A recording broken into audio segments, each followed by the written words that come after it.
Then he will say to those on his left, "Depart from me, you cursed, into the eternal fire prepared for the devil and his angels." What if everything you were taught about the afterlife were only half-truths, at best? Long before modern Bibles were assembled, an ancient text called the Book of Enoch described a terrifying vision of what happens when we die, revealing hidden realms, divine judgment, and the fate awaiting the wicked. More importantly, it warned about the sins that could determine where a soul ends up after death. The Forbidden Library of Qumran and Aksum. Most people assume the Bible we read today always had the exact same collection of books from the very beginning, but history tells us otherwise. In 1947, a young shepherd was searching for a lost goat in the desert hills near the Dead Sea.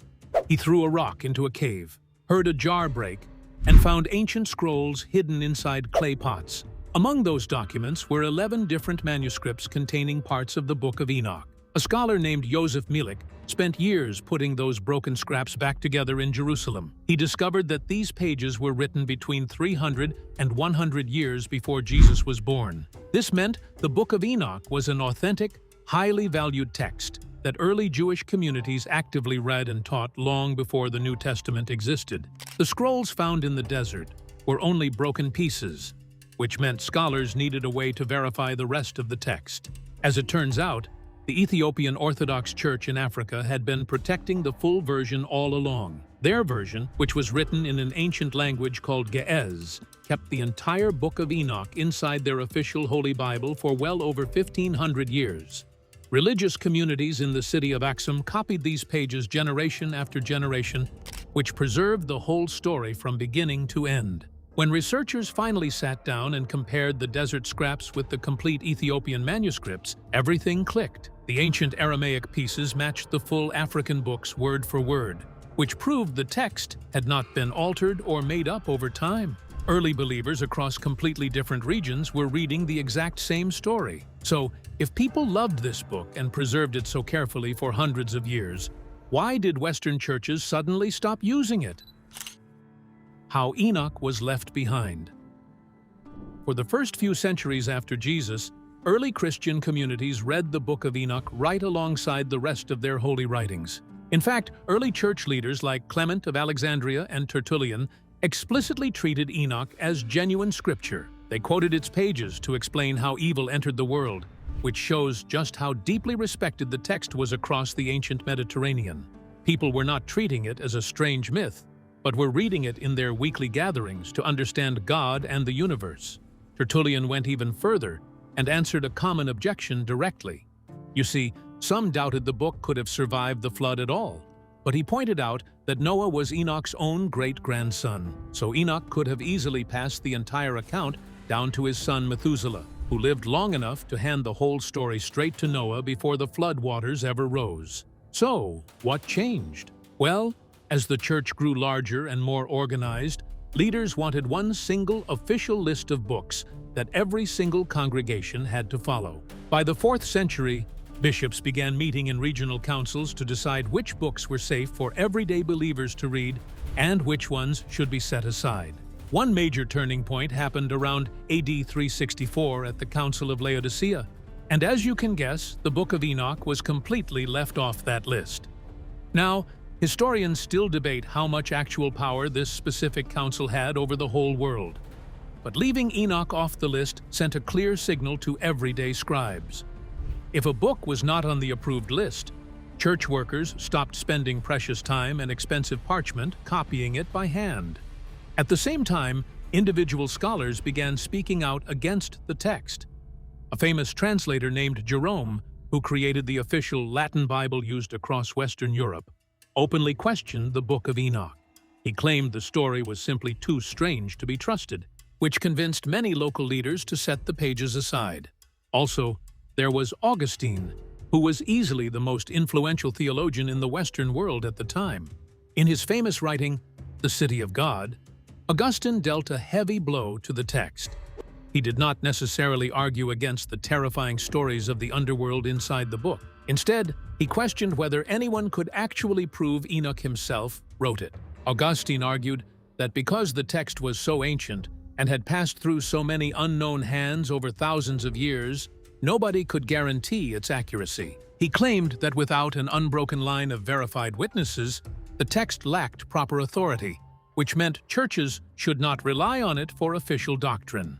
Between Jerome's doubts and Augustine's heavy warnings, Western leaders gradually phased the Book of Enoch out of public life. They did not necessarily burn every copy in a fire, but they simply stopped teaching and translating it.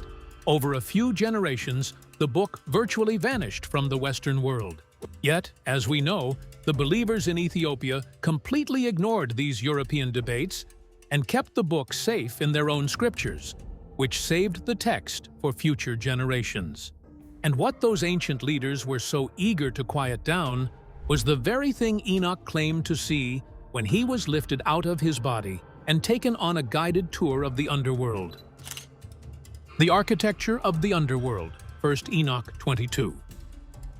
If you ask most people today what hell looks like, they will probably tell you about a pit of fire where bad people go the moment they die.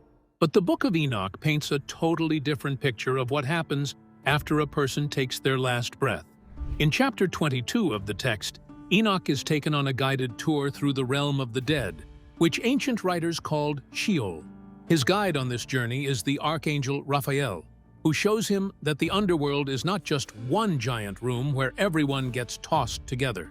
Instead, Enoch sees a huge mountain range located far off in the extreme west, beyond the edges of the living world. Inside these dark, rocky cliffs, he notices 4 deep, hollow places carved directly into the stone. These 4 hollows act as an intermediate waiting area for human souls, which means nobody goes straight to their final reward or punishment right after death. Every single person who dies is assigned to one of these 4 holding areas to wait for the Great Judgment Day. Scholar George Nicholsburg spent decades analyzing this passage in his detailed commentary on Enoch. He explained that this chapter is actually one of our very oldest historical glimpses into how early Jewish thinkers pictured life after death. Before this text was written, older parts of Scripture often spoke of Sheol as a shadowy place where everyone ended up regardless of how they lived. But Enoch introduces something brand new to ancient theology. The underworld in this vision is built with strict internal boundaries, which means a person's physical death does not wipe away the choices they made while they were alive. As Enoch stands inside this mountain, he looks into the 4 chambers and notices that they do not look or feel the same at all. Some of the hollow spaces are pitch black and cold, while another area has a bright source of illumination running straight through it. Each space was specially constructed to hold a specific group of people, which created a clear physical separation between different types of human souls. When Enoch asks Raphael why these places were separated from each other, the archangel explains that the universe is built on fairness. The underworld was specifically constructed so that righteous people would not have to sit in the dark next to violent individuals while they all wait for the end of time. Each chamber has its own environmental conditions tailored to the exact state of the spirits trapped inside them. The 4 distinct chambers of the dead. When Enoch looks deeper into these 4 hollow places in the mountain, Raphael walks him through each room one by one. The first chamber is built specifically for the righteous dead. Unlike the other dark spaces inside the cliff, this room contains a clear spring of living water. The water gives off light and life, which offers comfort to the spirits resting there as they wait for the final resurrection. The second chamber is a very different story. This space is pitch black, cold, sad, and harsh. It was built to hold sinners who lived prosperous lives on earth and managed to escape punishment before they died. Because these people got away with their crimes during their lifetime, they do not get a free pass in the afterlife. They are locked inside this dark hollow, experiencing real torment while they await the great day of judgment, where their ultimate fate will be sealed forever. Then Enoch comes across the third chamber, which is meant for people who suffered violent deaths. This space acts as a specialized waiting room for spirits petitioning heaven for justice, which is where we find a very specific historical figure. As Enoch looks into this hollow, he hears a spirit crying out loud, making a direct plea to the sky. Raphael explains that this is the spirit of Abel, the very first murder victim in human history, who was slain by his brother Cain.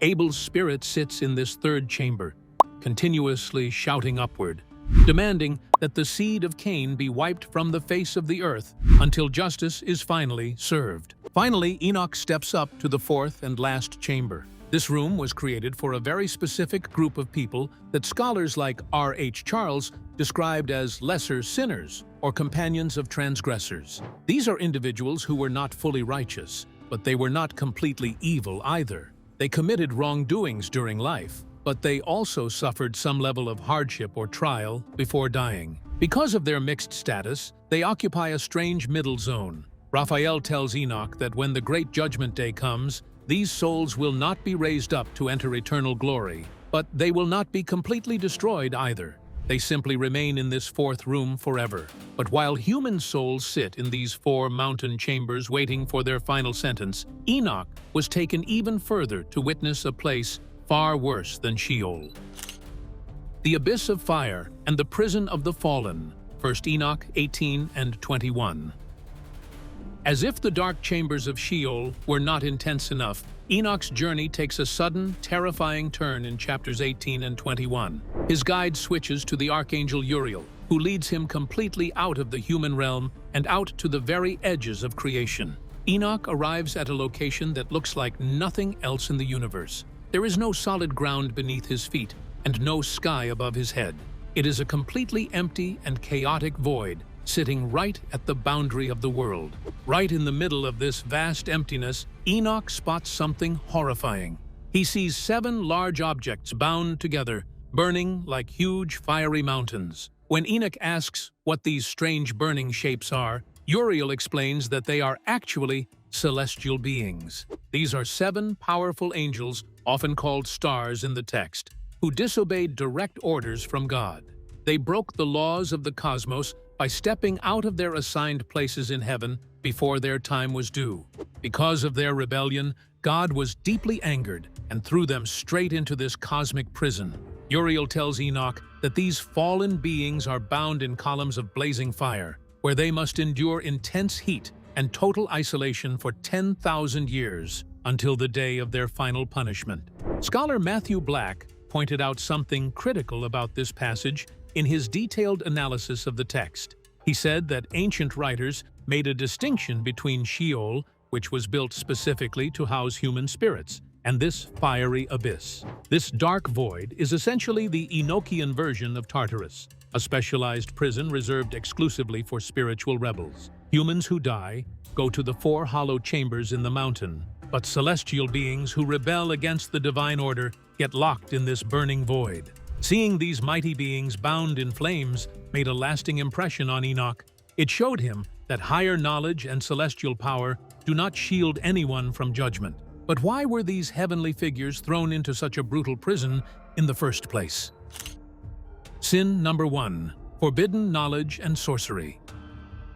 In chapter 6 of Enoch, 200 angels look down from heaven and decide they want human lives for themselves. Their primary leader, an angel named Semjasa, gets worried that the other angels will back out of the plan and leave him to take all the blame alone. So he forces all 200 of them to gather on top of Mount Hermon, where they swear a solemn oath and bind themselves with heavy curses to carry out the plan together. Once they land on Earth, these angels do not just take wives and start families, they begin teaching humans secrets that were never meant for mortality. Semjasa takes charge of teaching magical arts. He shows humans how to cast spells and incantations, and how to cut specific plant roots to make powerful potions and charms. Another angel named Armaros teaches the exact methods for resolving and breaking spells, while Barakajal teaches astrology. Kokabel instructs humans on how to read the positions of the stars.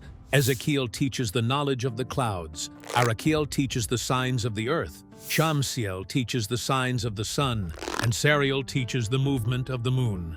Scholar Margaret Barker pointed out in her research that ancient temple tradition viewed these teachings as a deep moral contamination of the earth. In the worldview of Enoch, human sin did not just start from a single bad choice in a garden. It was accelerated because heavenly beings leaked high-level spiritual secrets to a civilization that was not mature enough to handle them. Humans took these spells and astrological practices and began using them to manipulate each other and their environment, and corrupt the natural order God created. Instead of relying on faith and prayer, people started using root charms and star signs to get what they wanted. This spread of occult knowledge completely broke the moral fabric of early society. People became obsessed with controlling invisible forces, which led directly to violence and widespread spiritual chaos across every town and village. The Book of Enoch makes it clear that practicing sorcery, relying on spell work, and seeking forbidden spiritual shortcuts is one of the absolute primary sins that guarantees a person a spot in the dark hollows of Sheol. The humans who accepted these teachings and used them to harm others were held fully accountable for their actions, even though the angels brought the knowledge down. When the archangels look down from heaven and see the earth drowning in dark spells and chaos, they realize things have spiraled completely out of control. But magical spells and root potions were only the first wave of forbidden knowledge dropped on humanity. As it turned out, more were coming. Sin number 2, the metallurgy of war and vanity. While Semjasa was busy showing people spells and root magic, another fallen angel named Azazel introduced a completely different set of dangerous secrets down to earth. In chapter 8 of the book, Azazel starts teaching men how to work with metals. He shows them how to dig deep into the dirt to pull out iron, copper, silver, and gold. Azazel is probably the most mysterious fallen angel ever created. Except you know nothing about him, even though he might have actually had the most influence on humanity, teaching us everything from war to makeup. But he does not teach them how to make tools for farming or building houses. Instead, he teaches men how to make deadly weapons like swords, sharp knives, heavy shields, and chest armor for battle. Before Azazel showed up, human fights were pretty limited. People could only use their hands or simple wooden sticks, but once iron and copper weapons came around, everything changed completely. Battles suddenly became way more bloody and violent. People could kill each other on a huge scale, and wars broke out everywhere. The earth was quickly covered in blood, and the text says, the cries of dying people reached all the way up to heaven. Azazel did not stop with weapons, though. He also focused on personal vanity. He taught people how to turn metals and gems into shiny and expensive jewelry. He showed women how to put cosmetics on their faces and how to use colorful dyes to make flashy clothes. Scholar Ephraim Isaac pointed out that the Book of Enoch views weapons and makeup as part of the exact same problem. Azazel introduced these metal skills to feed two major human flaws: the urge to kill for power and the urge to trick people with fake beauty and lust. Weapons allowed men to murder easily, while makeup and fancy jewels led to pride, lying, and wild living across every town. The result of Azazel's lessons was total chaos. The text says that people became completely godless. They started cheating on their spouses, lying to each other, and forgetting how to treat people right. Society became obsessed with war and outward looks, which destroyed all peace on earth. The Book of Enoch makes it super clear that making weapons, starting wars, and using trickery for pride are huge sins that send a soul straight to punishment. Azazel turned humans against one another, which is why the text blames him for so much of the bad stuff on earth. When the archangel Raphael is sent down to deal with Azazel, he ties him up hand and foot, dumps him into a dark pit in the desert, and piles sharp rocks on top of him until the final fire. Sadly, the creation of iron weapons and the introduction of vanity created a dangerous new group of people, ruthless leaders who used force and money to stomp on everyone else. Sin number 3, the wealthy oppressors. Once weapons and greed took over the world, it brought about a new kind of power dynamic. A small group of people became extremely rich and powerful, while everyone else suffered.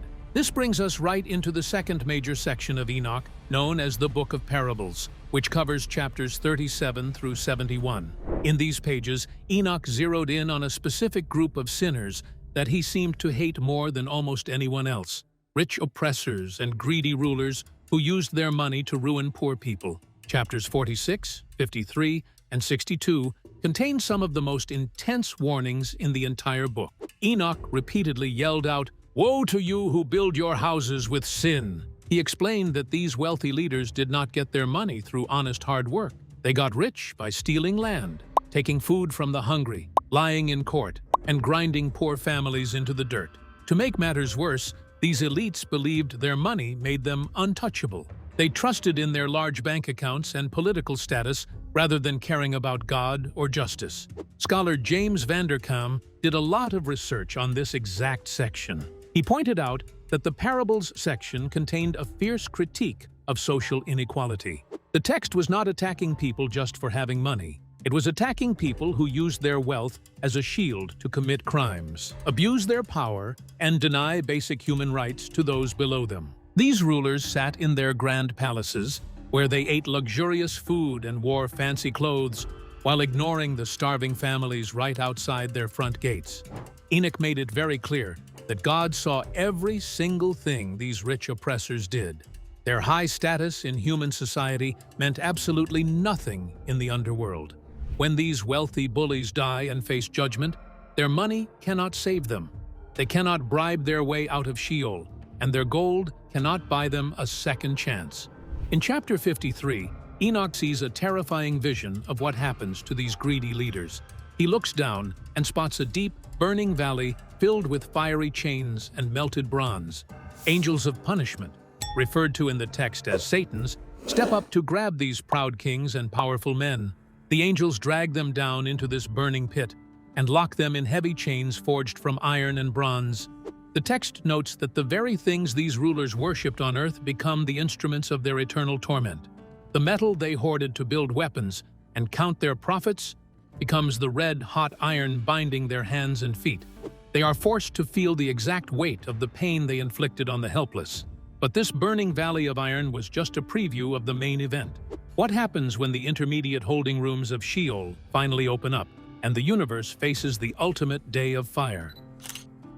The day of great judgment and the burning valley. 1 Enoch 108. So far, we have seen how souls sit and wait in those 4 mountain rooms while the bad angels stay locked up in their fiery prison. But all of that is just the waiting room.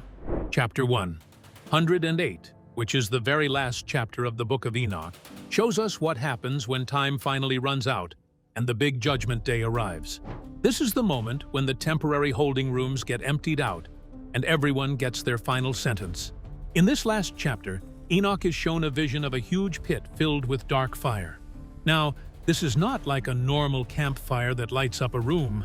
It is a terrifying pit filled with thick black smoke and hot flames that burn without giving off any light at all. The people thrown inside are stuck in pitch-black darkness while feeling terrible heat all over their bodies.